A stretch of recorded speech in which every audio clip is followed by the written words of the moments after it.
مدرسہ اور جمعیت اگر یہ دو عناصر ایک ہی وقت میں موجود نہیں ہے میں ان کو اپنے عقیدے کے مطابق دیوبندی نہیں سمجھتا۔ شیخ الہند نے جس جمعیت کی بنیاد رکھی تھی اس کا نام جمعیت علماء ہند تھا، جمعیت علماء اسلام۔ ہمارے ابھی ایک بزرگ مجھ سے پوچھ رہے تھے کہ جب 1919 کی بات کرتے ہیں اور حضرت شیخ الہند کی بات کرتے ہیں تو وہ تو جمعیت علماء ہند تھی اور آپ تو جمعیت علماء اسلام میں۔ السلام علیکم ورحمۃ اللہ وبرکاتہ۔ ناظرین، مولانا فضل الرحمان صاحب بھی آخرکار میدان میں آ گئے اور مفتی عبدالرحیم صاحب کو ان کے سوال کا جواب دے دیا۔ ناظرین، مفتی عبدالرحیم صاحب نے کہا کہ جمعیت کا نام جمعیت علماء ہند تھا، جمعیت علماء اسلام بعد میں بنی ہے اور اس کے اکابرین کوئی اور تھے۔ آج مولانا فضل الرحمان صاحب کھڑے ہوتے ہیں کہ جی میرے والد صاحب نے اس کی تنظیم کی جو بنیاد رکھی ہے۔ تو ناظرین، اب مولانا فضل الرحمان صاحب نے اس کا جواب دیا۔ آپ کو ہم دونوں علماء کے بیان سنواتے ہیں، مفتی عبدالرحیم صاحب سرکاری مولوی اور مولانا فضل الرحمان صاحب دامت برکاتہم عالیہ، ان دونوں کے بیانات آپ کو سنواتے ہیں۔ آپ سنیے اور بتائیے کہ آپ کو ان میں سے کس کی بات صحیح لگی۔ کیا مولانا فضل الرحمان صاحب نے جو جواب دیا ہے وہ 100% مطمئن کرنے والا ہے یا نہیں ہے؟ آپ ناظرین وہ بیان سنیے۔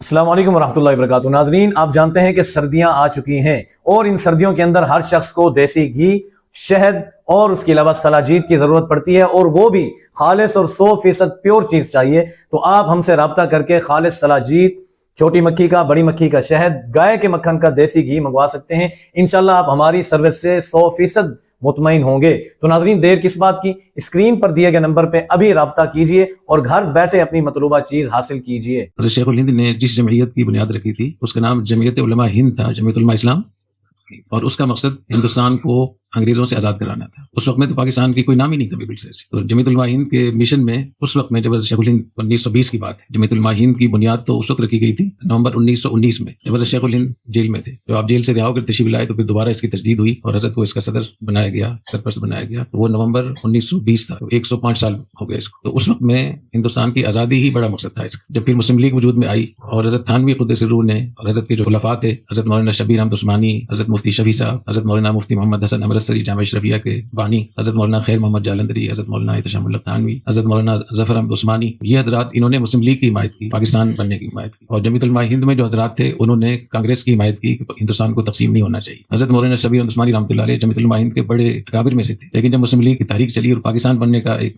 وہ ہوا تو انہوں نے 1945 میں جمعیت علماء اسلام کی بنیاد رکھی۔ تو جمعیت علماء اسلام یہ مسلم لیگ کی حمایت کرتی تھی، جمعیت علماء ہند کانگریس کی حمایت کرتی تھی، اور اس کے پہلے صدر حضرت مولانا شبیر احمد عثمانی رحمۃ اللہ علیہ، ہمارے حضرت جامع الرشید کے جو بانی تھے حضرت مفتی رشید احمد صاحب رحمۃ اللہ علیہ، وہ بھی جمعیت علماء اسلام کے فعال حضرات میں سے تھے۔ حضرت نے بہت دورے بھی کیے، پاکستان بھر کے بھی دورے کیے، بنگلہ دیش بھی تشریف لے گئے حضرت۔ تو کم از کم تاریخ تو صحیح ہمیں پتہ ہونا چاہیے، کیونکہ آج کل تو نئے نئے بچے پیدا ہو رہے ہیں، ان کو کچھ بھی پتہ نہیں ہوتا، اور جو ان کو کہیں سے مل جاتا ہے حضرت وہ آپ اگر اس طریقے سے آپ اتنی تنگ لوگوں کو وہ کرنا شروع کر دیں کہ دیوبندیت جب ہوگی جب کہ وفاق میں شامل ہوں گے اور جمعیت میں شامل ہوں گے۔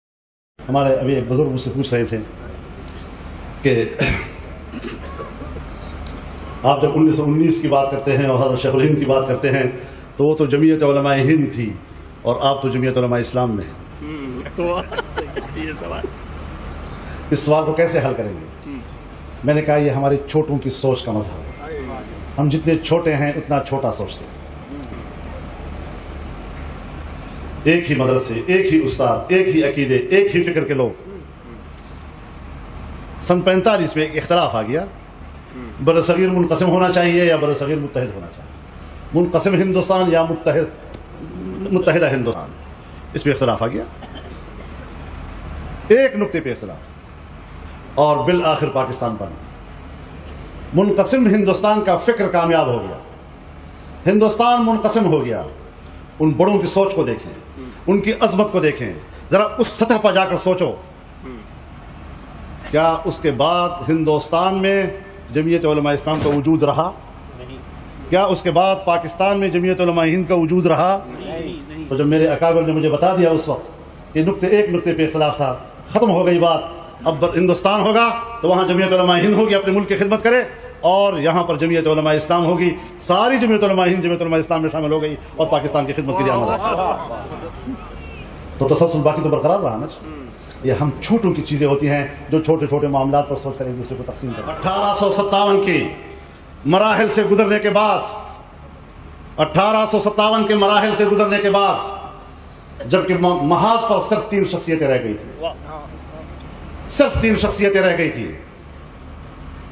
حجت الاسلام، قاسم العلوم والخیرات حضرت مولانا محمد قاسم نانوتوی، فقیہ ملت حضرت مولانا رشید احمد گنگوہی، اور مہاجر مکی حضرت امداد اللہ صاحب. یہ 3 شخصیتیں رہ گئی تھیں. لیکن ان کے فکر و نظر نے، ان کے اصول و نظریہ نے، اس کے عقیدے نے شکست تسلیم کرنے سے انکار کر دیا.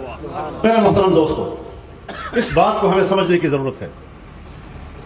ٹھیک 10 سال 11 سال بعد دیوبند کے ایک مسجد میں مدرسہ کھولتے ہیں. اس مدرسے کا پہلا طالب علم بھی محمود حسن، پہلا فاضل بھی محمود حسن، اور پھر وہ اس وطن عزیز میں خلافت کی تحریک اٹھاتے ہیں، آزادی کی تحریک کو جلا بخشتے ہیں، میدان میں اترتے ہیں، پورے بر صغیر میں شاگردوں کا جال بچھا دیا. اور 1916 میں آپ گرفتار ہو گئے، آپ کو مالٹا لے جایا گیا. سن 1919 میں آپ واپس آتے ہیں. حضرت مفتی اعظم ہند مولانا کفایت اللہ صاحب رحمہ اللہ سیاسی فکر کے لوگ تھے. پیچھے ایسے شاگرد چھوڑے کہ جن کی نظر ہندوستان کے مستقبل پہ تھی. آپ کی تشریف آوری سے پہلے ہی جمعیت علماء کی تنظیم بنا کر پیش کر دی حضرت. اب اگر دارالعلوم دیوبند کو دیکھیں، اس کی بنیاد کو دیکھیں، تو اس کی بنیاد میں آپ کو ایک شخص ملتا ہے جس کا نام محمود حسن ہے. اور جمعیت علماء کی آپ بنیاد کو تلاش کریں، ان کی اساس کو تلاش کریں. اب وہی محمود حسن حضرت شیخ الہند کی صورت میں آپ کو اس کی بنیاد میں نظر آئیں گے. نعرہ تکبیر، زندہ ہے مفتی، زندہ ہے مفتی، زندہ ہے مفتی. اب نعروں میں میری بات کو توڑے نہیں جی. میں ذرا بات سمجھانا چاہتا ہوں اور دیوبندیوں کو سمجھانا چاہتا ہوں جنہوں نے گھر گھر دکانیں کھول رکھی ہیں دیوبندیت کی. میں ان لوگوں کو سمجھانا چاہتا ہوں کہ میرے اکابر نے دیوبند میں مدرسہ ہمارے لیے دکانیں کھولنے کے لیے نہیں بنایا تھا، ہمارے مذہبی کاروبار کے لیے نہیں بنایا تھا. ان کا ایک عالمگیر، آفاقی اور جہانگیر پروگرام تھا. اس کو مد نظر رکھتے ہوئے انہوں نے یہ ادارہ قائم کیا تھا. مجھے بتاؤ کہ اگر شیخ الہند ہمارا مقتدا ہے، اگر شیخ الہند اس مدرسے کی اساس ہے، اگر شیخ الہند اس جمعیت کی اساس ہے، آپ دیوبندیت کے 2 عناصر کا انکار کیسے کریں گے؟ دیوبندیت 2 عناصر پر مشتمل نام ہے، مدرسہ اور جمعیت. اگر یہ 2 عناصر ایک ہی وقت میں موجود نہیں ہے، میں ان کو اپنے عقیدے کے مطابق دیوبندی نہیں سمجھتا. نعرہ تکبیر اور پھر جمعیت علماء اسلام. یہ تو انگریز کی سازش ہے کہ اس نے مجھے فرقہ بنا دیا، مجھے دوسری فرقوں کے مقابلے میں ڈال دیا، میرا پروپیگنڈا غلط کیا. میں تو انسانیت کی آزادی کی جنگ لے کر آیا تھا. میں تو پوری برصغیر کی آزادی کا عنوان لے کر اٹھا تھا. میں نے تو ایک عالمگیر اور آفاقی نظام انسانیت کو دیا.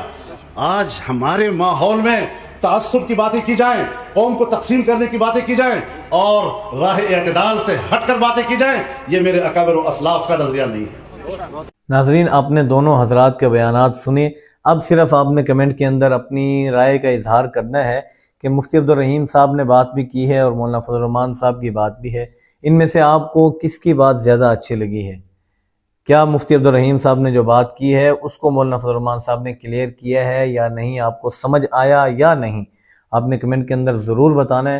اور آج کل جو مسئلہ چل رہا ہے اس حوالے سے آپ کیا رائے رکھنا چاہتے ہیں کہ یہ مسائل ایسے سوشل میڈیا پر اجاگر کرنے چاہیے یا ان کو آپس میں بیٹھ کر حل کیا جائے؟ ضرور آپ نے بتانا ہے. ملتے ہیں ناظرین اگلی ویڈیو میں. السلام علیکم ورحمۃ اللہ وبرکاتہ.